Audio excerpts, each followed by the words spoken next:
Welcome to Dead Man Talking. Tonight's story is a fantastic off-planet adventure from the wonderful mind of Aquareon. As ever, please do let us know what you thought down below in the comments box. Please do like and share. It really does help build the channel and our community further. And why not hashtag TeamFEAR. And so, with that aside, let's get into tonight's story, entitled Dark Planet. Let's get straight into that.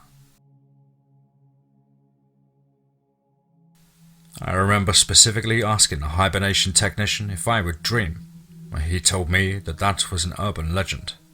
I remember little else. The longer this goes on, the more it all seems to run together. It comes to me in a flash, my 9th birthday party, and Jennifer was there. I got a fuel cell bicycle from my dad.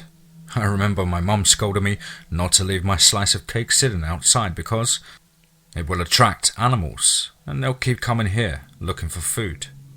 And vague recollections of my exam for a manual car operation license.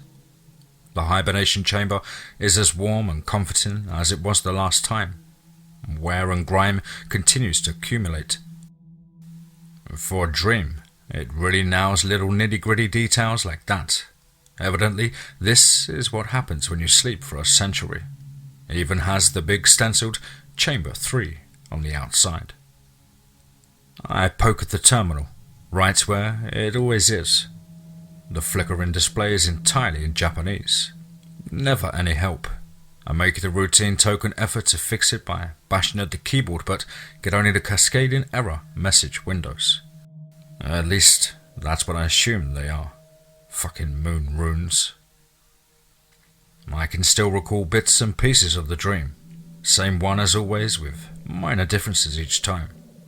I never was the creative type, but oh lord, the ending. The flash of long sharp teeth, the gut-wrenching sting as they tore into me. The warmth of my own fresh blood spilling out all over my neck and chest. And when I wake up, I'll have to talk to the ship's psych about it, and he'll know what it means. And for the time being, there's not a lot else to do but search outside. The other hibernation chambers are all bashed up beyond recognition, and the far side of the hull crumpled inward by the impact of a landing. Under different circumstances, it'd be miraculous that I survived. And following the illuminated strips at ankle height down the corridor, I arrived at the exterior airlock. The pad scans my iris and palm before admitting me, and the inner door shuts and the familiar hiss of pressurization and decontamination follows, and then the outer door opens. Of course, the air is breathable. I suppose complaining about that as if it's the most unrealistic thing about these little nocturnal voyages would be a bit silly. And before me is a rolling wall of black fog, so thick that it looks as if I could grab a big fluffy chunk of it. Instead, I step out of the escape pod and onto the cold, wet ground. The fog swallows me whole. I hold my hands up in front of my face and, no surprise, cannot see them. I keep hoping I'll slip up eventually, because it's a pain in the ass to navigate this terrain effectively blind. I first follow the outer edge of the escape pod's hull. Everything's where it should be. The side impacted into the mud and is a tangled mess of shredded aluminum that I accidentally cut myself on. If I weren't hibernating, I figure this would wake me. But I've long since tried every trick along those lines. Pinching myself, looking for the moon, you name it. My feet then sink into the mud. The cold doesn't faze me. I'll wake up soon enough, warm and cozy. I'd stay there in the chamber next time, except I did that the first dozen times and simply starved to death. And the pain felt viscerally real. The power of the human brain still astonishes me. And venturing outside gets it over with quicker, and I still hope to eventually find some other place to explore that isn't shrouded in this damned fog. I've tried every direction. I set off for the lake. I've tried to circumnavigate at least 100 times now. Maybe if I swim for it. The water is ice cold. I know I won't get far, but it's something different, at least. I wade in, cringing as sensitive parts of me hit the water. I try a feeble breaststroke, and something brushes my calf and I shudder, remembering times I've swimmed in the ocean and felt seaweed on my leg, but then it wraps around my leg and tightens. I thrash wildly, but it pulls me under. The primal part of my mind is frightened, but I've died in worse ways so many times now that it borders on banal. I feel its serrated beak cleave into my thigh and warm blood mixing with the frigid lake water around me. I deliberately gulp it into my lungs, convulse and black out. My eyelids flutter and then part, and I squint, the bright lights of the hibernation chamber painful at first until my irises adjust. I wish I had a journal or something. I could add death by drowning and at least have some sense of progress or accomplishment. I poke at the terminal, still incomprehensible. If there were a book on Japanese laying around someplace, I could learn it. I have all the time in the world. But for that to happen, I would already need to know Japanese, wouldn't I? Or I'd open it and it'd just be random squiggly marks. I yawn and scratch my crotch, ambling down the corridor guided by the illuminated strips. I once again arrive at the airlock. Completing the biometric security ritual, it opens up to receive me, and I oblige. Hissing follows as it cycles, and then I am once again outside. The mountains this time. I decide I could go for some exercise. I know how it will end, but I have plenty of time to kill. On the way I wade through some kind of vegetation. How does it grow if no light reaches it? Dream logic. It seems taller than the last time. I arrive at the cliff face and boost myself up onto a boulder.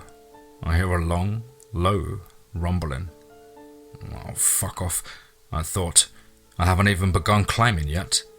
But the rumbling turns into a sort of guttural snarl, like the sound of choking, wet meat and a fossil fuel combustion engine. For sport I ran. May as well make it work for its dinner. Or breakfast. No real sense of day or night here. My feet ached from the jagged rocks as I fled the thing behind me. It was closing fast. I tripped over something, fell and heard a loud snap. Blinding pain exploded from my shin, and I writhed around screaming until it subsided. And there was no growling. Had I eluded it? Whatever it was. No use anyway. I couldn't continue like this. I turned my attention to what I'd tripped over. It was cold and hard and complicated. After feeling every part of it, I cried out in shock. A human skeleton! Wet rags around it suggested it was clothed too. The prospect of meeting another person in here was bizarre. Another facet of myself to talk to would make passing time like this much more tolerable. But could they truly die? Can I? Eventually, I suppose. When the ship's computer resuscitates me at the destination, I'll have a hell of a story to tell the other colonists, and a lawsuit I'd like to file against the company that makes the hibernation chambers, if I can find a way to prove I was dreaming the entire time. It wouldn't hurt to have some extra coin in my account to start my new life with. The rumbling returned. I found myself wishing it would work up the courage to find me and finish me. I'd been outside for much longer than usual and felt hypothermic, on top of the shooting pain from my leg. The rumbling turned to snarling, and I felt a presence lunging at me through the thick, black fog. There was a second or two of intense, mind-breaking pain, but it was over immediately after that, and when I next opened my eyes, I was safe and sound in the hibernation chamber. For fuck's sake.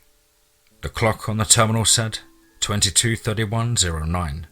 Military time or something.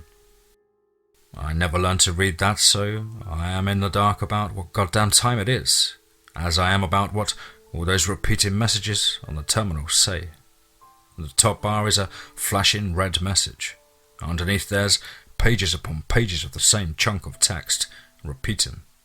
The numbers at the bottom are a little different on each one, but other than that, they're identical.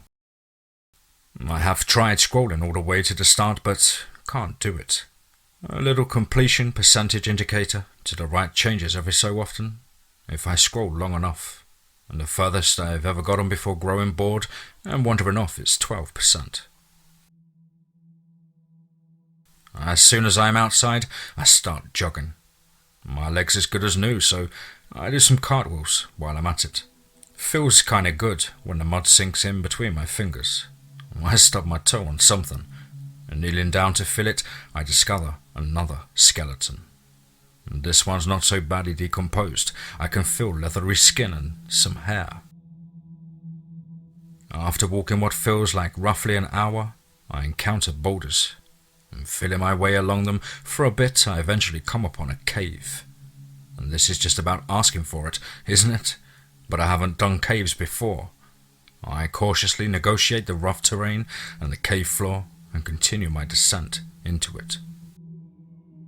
Chittering rings out like no animal call I know of. And could it at least be a bear or something? The familiarity would be refreshing.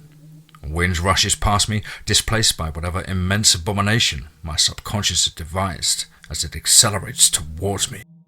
I turn and dash for the cave entrance. Whatever it is follows me for a ways but stops short of the exit. Must have a healthier self-preservation instinct than mine, I guess. It was exhilarating to escape one of these things. Only rarely did I manage it. I walked through what felt like a swamp, struggling and failing to keep my pants dry.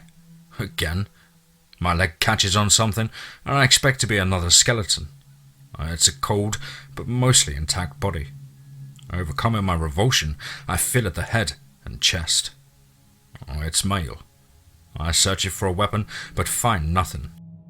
He seems to be dressed in a standard hibernation pajamas. It occurs to me for the first time that there could be another escape pod somewhere nearby. Someplace new to explore without this maddening fog, and with rations, perhaps, and books to read. There's something about this fucking swamp. Maybe it's in my head. Well, of course it is. But something in the back of my mind nags at me. Is there something I'm supposed to do here? Something to listen for? Must be the second one. A smattering of high-pitched squeaks like hyenas approaches from all directions. In this mud, there's no chance of running, but for the hell of it, I make my best effort to pick up some speed. And when the first one lands on me, I'm surprised by how small it is. Something like a large bat, but cold and hard to the touch. Arthropod? It sinks some kind of proboscis into me. Burning pain spreads from that spot. A venom that I'm sure would have brought me down in less than a minute with just that one bite, but of course, he brought his friends. They swarmed all over me until I was encased in teeming carapaces and frantic little legs. More bites all over my body. I gave into the agony and collapsed. And the moment I opened my mouth to scream, they flooded inside and down my esophagus. Fucking fuck! I muttered as I rubbed my eyes. Way too bright in here, but I could find no way of adjusting it. And would the changes even carry over to the next dream? I lay there in the long cushion-lined cylinder until the memories of all of those little legs, teeth and stingers faded enough that I felt up to exploring again. I glanced at the terminal screen. You useless piece of shit, I growled, and brought my fist down hard on the keyboard. I almost headed out into the corridor, but something caught my eye. The terminal had something new on it, and for the second time I rubbed my eyes. Language, options, Japanese, English, Spanish, Chinese, Arabic. And there were more, but I didn't bother reading them all. My heart jumped into my throat, terrified of pressing the wrong key and closing this menu, and then never figuring out how to access it again. I stood there for several minutes to calm down before reaching, so very deliberately, for the arrow keys. I pressed down once and hit enter. The characters all updated one window at a time, and when they were done, I could at last make sense of the flashing warning and the endless repeating wall of text that went on for hundreds, possibly thousands of pages. I knelt, squinted, and began to read. The flashing bar read, "Alert! Emergency beacon inoperable. Partial failure of automated repair systems. Hibernation chamber maintenance only. Alert! Unscheduled atmospheric re-entry. Ejecting escape pods 1 through 86. Alert! Partial failure of escape pod retro rockets. Initiating hard landing protocols. Alert! Severe damage to hull has been sustained. Hibernation chambers 1, 2, 4, 5, 6, 7, and 8 are inoperable. Resuscitation protocols engaged. Alert! Occupants of chambers 1, 2, 4, 5, 6, 7, and 8 have expired. Occupant of chamber 3 successfully resuscitated." Finally, I started repeating messages in the main window. The same thing, over and over, for page after page. Even now, only the numbers at the end varied from one to the next. Alert! Occupant of chamber 3 has exited the vehicle. Alert! Occupant of chamber 3, life signs erratic. Alert! Occupant of chamber 3, life signs terminated. Downloading connectum from neuroimplant. 5%, 12%, 29%, 40%, 57%, 73%, 86%, 99%. Download complete. Initiate molecular printing. 6%, 11%, 25%, 33%, 45%, 62%, 80%, 91%. Printing completed. Uploading connectum. 2%, 9%, 18%, 21%, 30%, 45%, 52%, 69%, 75%, 81%, 97%. Connectome upload complete. Resuscitating occupant of chamber 3. Resuscitation complete. Alert! Remaining antimatter at 94%. Time to depletion 8,591 years, 10 months, 25 days, 6 hours, 53 minutes and 8 seconds. Have a nice day.